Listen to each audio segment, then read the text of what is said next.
Good morning, USA, and welcome to another episode of the Bernie or Bust Show. Always unshaved, unbathed, unedited, unscripted. I'd like to get to two topics right away this morning: rigging and sheepdogging. Let's start with sheepdogging. This is from the Black Agenda Report. This article was written in May of 2017, or 2015, May of 2015, May 7th, 2015, and it's very cynical warning, and it accuses Bernie Sanders of playing the sheepdog candidate. It doesn't come right out and accuse him of doing it on purpose, but it definitely makes the case strongly that in the last election cycle, and this was predicted before the election even started, that he was going to be the sheepdog. The sheepdog is a card the Democratic Party plays every presidential primary season when there's no White House Democrat running for re-election. So then the article explains how this has happened in other places, other times. 1984 and 88, the sheepdog candidate was Jesse Jackson. 92, it was the California Governor Jerry Brown. 2000 and 2004 was Al Sharpton. 2008, it was Dennis Kucinich. This year, it is Vermont Senator Bernie Sanders. This year, 2015. The function of the sheepdog candidate is to give left activists and voters a reason, however illusory, to believe there's a place of influence for them inside the Democratic Party if and only if the eventual Democratic nominee can win in November. So even after a Democrat wins, the people who voted for the sheepdogs, who come around and help the eventual, and in almost every case, the non-insurgent, non-populist, pro-establishment candidate, in this case Bill Clinton, wins, or President Obama wins, everything that was progressive, all the progressive energy that helped them get elected is not rewarded. An example here, Bill Clinton gave us NAFTA, a vicious, quote, welfare reform, no peace dividend or push for DC statehood, lowered unemployment, but mostly in part-time and low-wage jobs, and mass incarceration of black and brown people. President Obama doubled down on bailouts of banksters and GM and immunized them from prosecution, but failed to address the most catastrophic fall in black household wealth in history. We got health care for some instead of Medicare for all. The Patriot Act, renewed instead of repealed, a race to privatize public education, drone wars, and still more mass incarceration of black and brown people. And if President Obama gets his way, we may soon have a global job-destroying, wage-lowering NAFTA on steroids with the TTP and TTIP. These claims are important and powerful. They're important because what is described in that one paragraph is devastating. And so if sheepdogging gives us these things, and it has, this case is well made, sheepdogging has given us these horrible things, including fracking and the destruction of our environment coming up.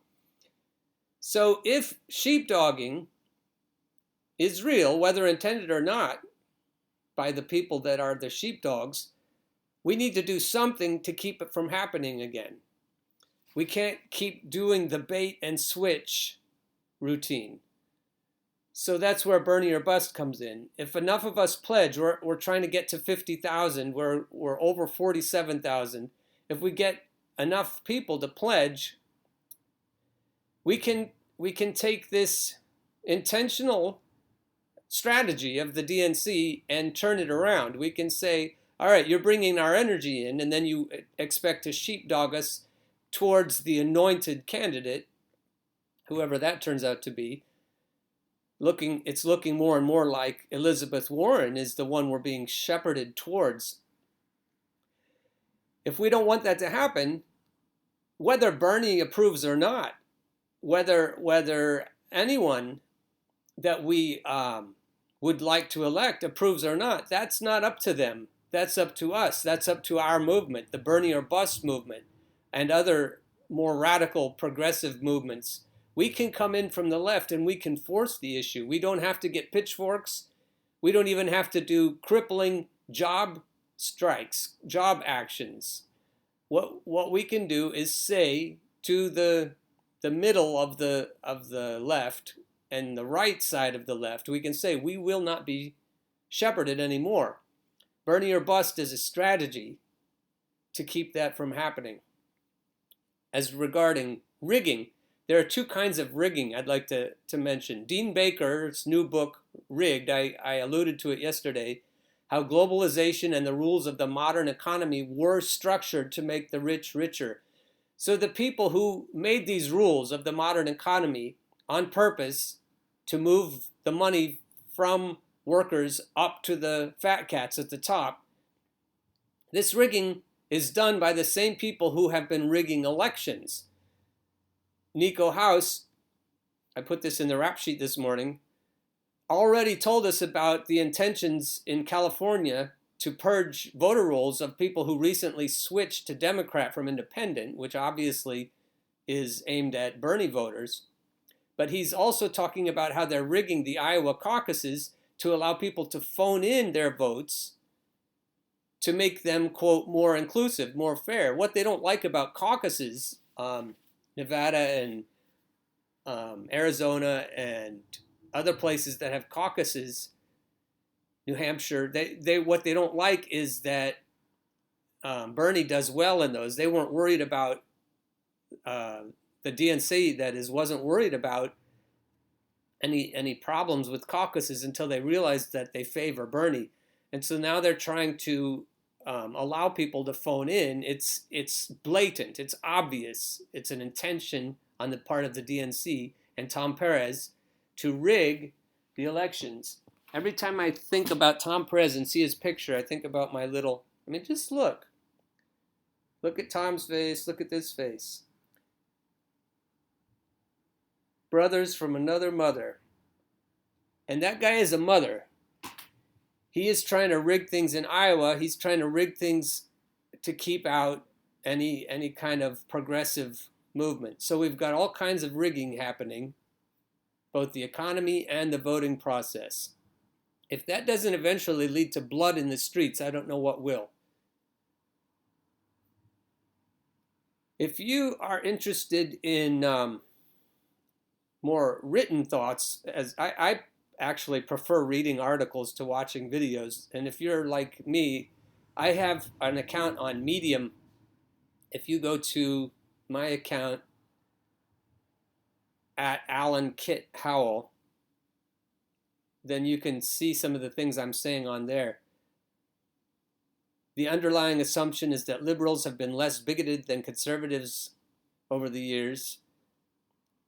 I hope you have plenty of cake. There are lots of us who want some. I'm saying that to tone-deaf writers on Medium who seem to speak for comfortable Democrats who just want to maintain the status quo, and who scoff, by the way, when I bring up the idea of people doing riots that look like the yellow vest movement in France and in other places.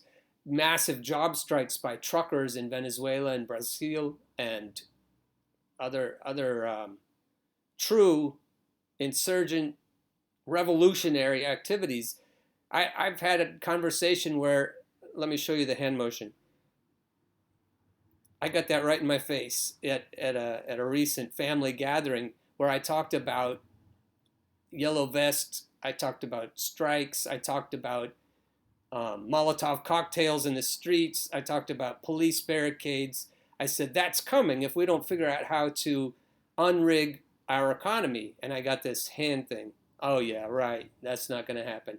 These comfortable Democrats don't realize, these tone-deaf Democrats don't realize how desperate a lot of the electorate is for real economic and social justice. So if you go on Medium, you'll see comments and articles from me. Oh, honey. See, that's, again, the comfortable Democrat kind of reaction to people who are thinking in more radical ways.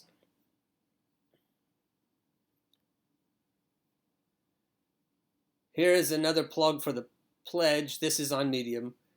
This is page 220 of the book, Bernie or Bust, Pioneers of Electoral Revolt. Stopping the corporate control of the Democrats is, in part, a simple matter of pledging to the revolution. Revolution or bust is a hashtag, as is Bernie or bust. Pledge to never vote for a neoliberal ever again. Don't be shepherded. Don't let the sheepdogs move your energy towards their neoliberal rigging. Wall Street showed their hand with that tabled for now free trade agreement, the Trans-Pacific Partnership. This is a wonky issue for sure, and most people don't understand it. But if you want to know how evil is, then spend some time on these free, quote, free trade agreements and figure out what they're really designed to do, and how transnational corporations own all of us, as George Carlin so beautifully pointed out. Establishment Democrats threaten democratic order. They're more fascistic, if anything. They threaten the democratic order every bit as much as Donald Trump does. And I would argue, in case of these trade agreements, more so. And that's, again, from Bernie or Bust, Pioneers of Electoral Revolt. So again, unshaved, unbathed, unedited, unscripted. Don't let them sheepdog you, and don't let them rig our economy or our election process.